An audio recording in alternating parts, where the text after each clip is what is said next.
My name is Aaron Leroux, and I'm a photojournalist and documentary photographer. How did Ready to Spray come to be? These guys were not cool. I can't remember when this was. I think it might have been October or November sometime.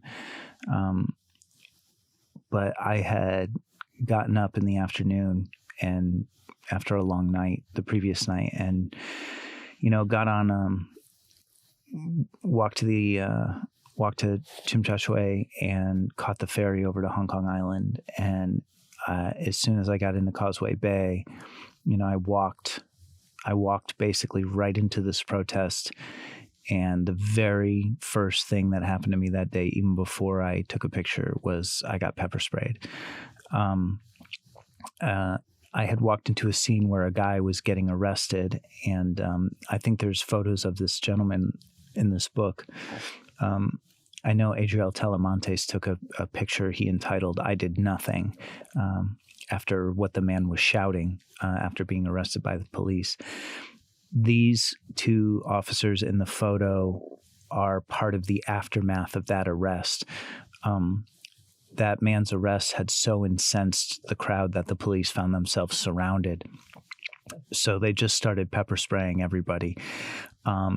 And the second they had a couple of feet of separation, one officer detonated a tear gas grenade, and that moved people back a little bit. And then they started firing tear gas from their 40 millimeter tear gas launchers.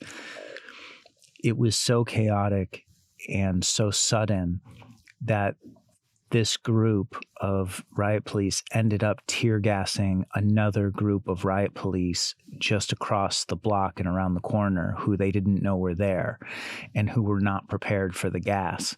So I had moved with some of the protesters to photograph them fleeing from the gas. And as we went around the corner, I saw a whole group of riot police, a bunch of them on one knee, trying to wash out their eyes and coughing and trying to get their gas masks on because of what this squad of police had done. But as you can see in the photo, these guys were geared up and ready to go, and they started pepper spraying and tear gassing everybody within sight with impunity.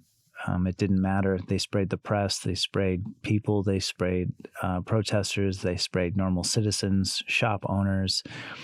They unloaded, it looked like most of what they were carrying in terms of ordnance for tear gas, particularly these handheld tear gas grenades. They dropped a bunch of them in the street. It was pretty brutal. It was a really intense beginning to what ended up being an extremely long day.